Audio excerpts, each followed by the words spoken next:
Assalamualaikum warahmatullahi wabarakatuh. Sahabat Odoy, kita berjumpa kembali bersama Kang Odoy Channel yang menguak mitos, fakta, dan sejarah.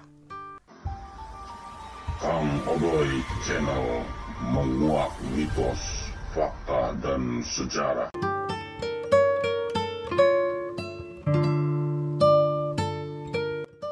Oke sahabat, berikut ini kita akan menguak sejarah asal-usul Pondok Buntet Pesantren Cirebon. Dan buat sahabat yang sudah gabung, silakan untuk dukungan terhadap channel Kang Odoy. Silakan like, komen, dan subscribe-nya, juga aktifkan lonceng notifikasinya agar bisa menyimak video terbaru dari Kang Odoy. Gimana kisah selanjutnya sahabat? Silahkan kita simak dan jangan skip biar kita tidak gagal paham.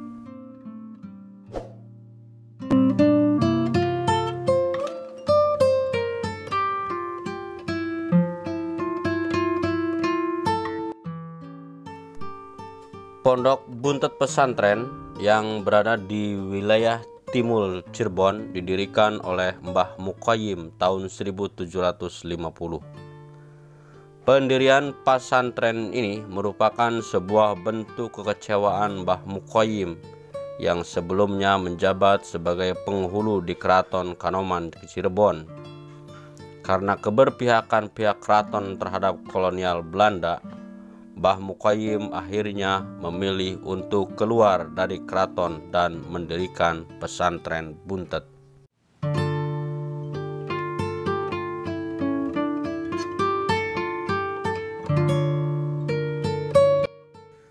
Mbah Muqayyim memiliki hubungan yang sangat dekat dengan keraton. Jika merunut ke belakang, ayah dari Mbah Muqayyim adalah Abdul Hadi atau Kiai Abdul Hadi yang merupakan putra dari pasangan Pangeran Cirebon dan Anjasmoro, putri dari Lebe Mangku Warbita Mangkunagara.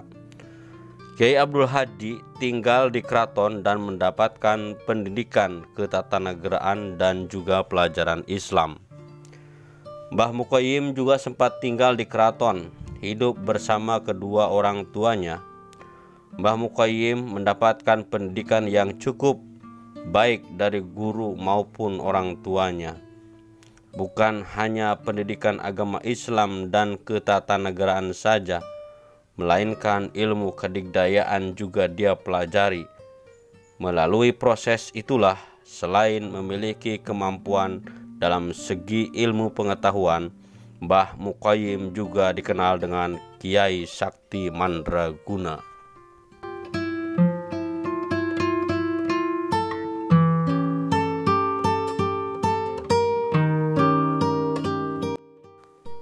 Perpisahan Mbah Muqayyim dengan keraton berawal saat adanya upaya divide et impera atau politik pemecah belah yang dilakukan oleh Belanda kepada keraton Kanoman. Selain itu, kekecewaan Mbah Muqayyim menjadi cukup memuncak setelah melihat bangsawan keraton terjebak dalam aturan Belanda.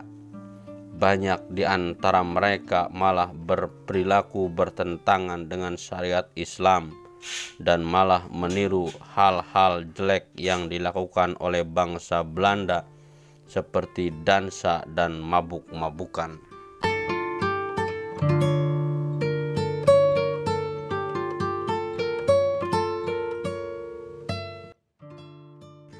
Mbah Muqayyim awalnya mendirikan Buntet Pesantren di Kampung Kedung Malang, Desa Buntet, Kecamatan Astana Japura, Cirebon. Beliau membangun rumah yang sangat sederhana dan juga langgar atau musola yang beberapa kamar santri. Saat beliau memberikan pengajian, ternyata banyak menarik masyarakat untuk bergabung belajar mengaji kepada beliau. Belanda yang mengetahui kegiatan dan keberadaan Mbah Muqayyim langsung melakukan serangan dan percobaan penangkapan. Karena informasi tersebut sudah bocor, Mbah Muqayyim akhirnya bisa menyelamatkan diri bersama sahabat dekatnya yaitu Kiai Ardisela menuju desa Pasawahan Sindang Laut yang letaknya kurang lebih 10 km dari pesantren Buntet. Namun pesantren yang sudah didirikannya hancur dibombardir oleh Belanda.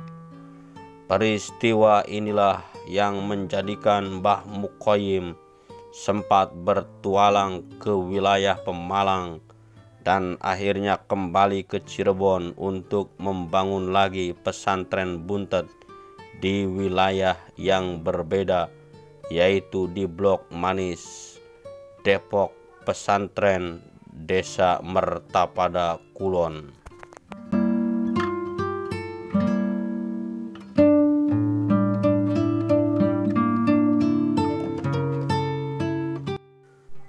Saat berada di desa pesawahan, Mbah Mukhoyim sempat menetap di wilayah tersebut.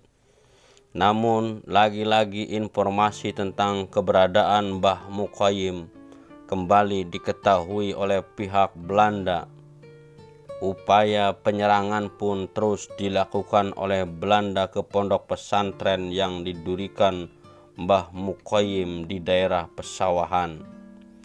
Namun sesampainya di lokasi, Belanda tidak menemukan sang ulama. Mbah Mukhoyim kembali berhasil menyelamatkan diri.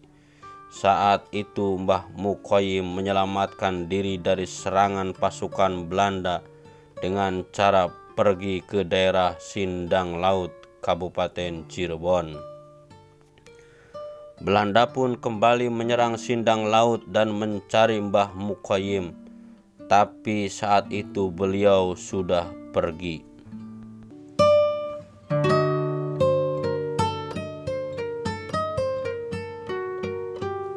Setelah kejadian tersebut, Mbah Mukhoyim mulai merasa jika keberadaannya di Cirebon sudah tidak aman. Ia pun lantas berinisiatif untuk keluar dari Cirebon dan berkelana ke sejumlah wilayah. Meski menjadi target penangkapan Belanda, namun Mbah Mukhoyim tidak menghentikan perjuangannya dalam melakukan syiar Islam. Kegiatan itu tetap dilakukan Mbah Mukhoyim di setiap wilayah yang disinggahinya.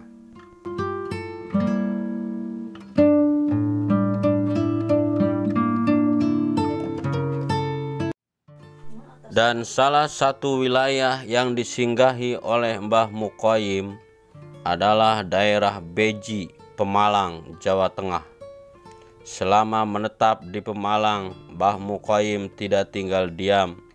Seorang ulama bernama Kiai Abdul Salam. Di sana Mbah Mukhoyim tinggal dan hidup sebagaimana santri lainnya yang tinggal di kediaman Kiai Abdul Salam.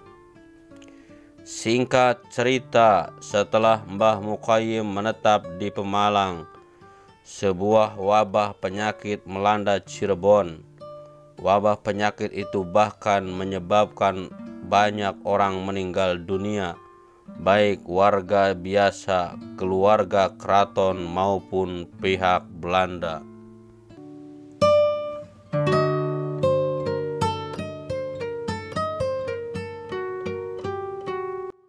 Situasi ini pun membuat banyak pihak merasa khawatir. Tidak sedikit orang pintar yang kemudian didatangkan untuk menyelesaikan permasalahan tersebut. Namun dari sekian orang yang sakti yang didatangkan, tidak satupun yang berhasil. Akhirnya muncul usulan untuk meminta bantuan Mbah Mukhoyim yang saat itu ada di Pemalang.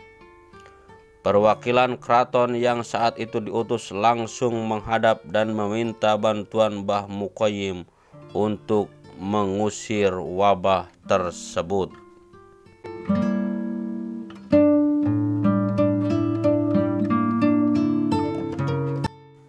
Mendapat permintaan tersebut, Mbah Mukhoyim sendiri lantas menyetujuinya. Ia lalu kembali ke Cirebon dan berusaha mengusir wabah tersebut. Atas kelebihan yang dimiliki Mbah Mukhoyim, wabah penyakit yang telah menelan banyak korban jiwa itu pun akhirnya berhasil dihilangkan.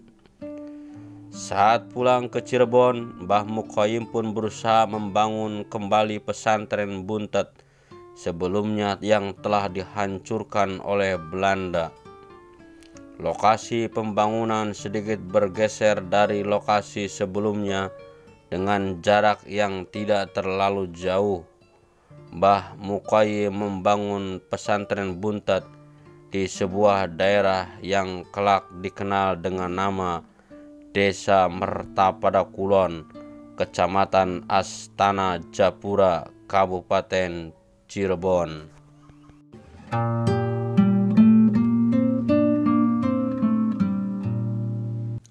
Dalam membangun dan memimpin pesantren Buntet, Mbah Mukoyim menjalani tirakat dengan berpuasa selama 12 tahun. 3 tahun pertama Mbah Mukoyim berpuasa untuk keberkahan tanah dan pesantren yang dibangun. 3 tahun kedua ia berpuasa untuk keselamatan anak cucunya. Kemudian 3 tahun selanjutnya Mbah Mukoyim berpuasa untuk para santri serta pengikutnya. Dan 3 tahun terakhir Mbah Mukoyim berpuasa untuk keselamatan dirinya. Sejak didirikannya pada ratusan tahun lalu oleh Mbah Mukoyim, hingga kini pesantren Buntet Cirebon masih tetap eksis dan menjadi salah satu lembaga pendidikan Islam tertua di Indonesia versi pengurus besar Nahdlatul Ulama PBNU.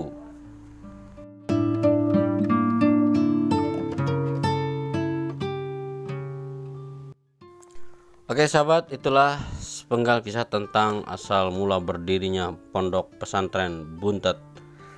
Dan terima kasih atas perhatiannya, semoga bermanfaat. Dan silakan buat sahabat, apabila terdapat kekurangan, Kang Odoy mohon maaf yang sebesar-besarnya. Dan juga apabila terdapat banyak perbedaan kisah ataupun narasi yang Kang Odoy sampaikan, silakan untuk saran dan kritiknya cantumkan saja di kolom komentar, dan tentunya dengan salam dan kritik yang membangun. Terima kasih, jumpa kembali bersama Kang Odoy Channel, menguak mitos, fakta, dan sejarah. Wassalamualaikum warahmatullahi wabarakatuh.